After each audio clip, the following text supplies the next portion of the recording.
Hello, in this video I want to show you how to pack your files into RAR and zip archives on your HUAWEI MatePad Pro 12.6 2022. So to begin, you'll need to get the RAR app, and we've shown you how to download it in our previous video. Now let's open it. Right here we'll need to find the files that we want to pack. Select each of this file. Click on this plus button.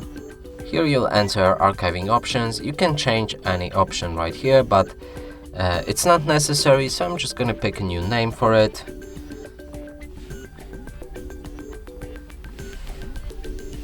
Click on OK when it's ready, and you should pack your first RAR file.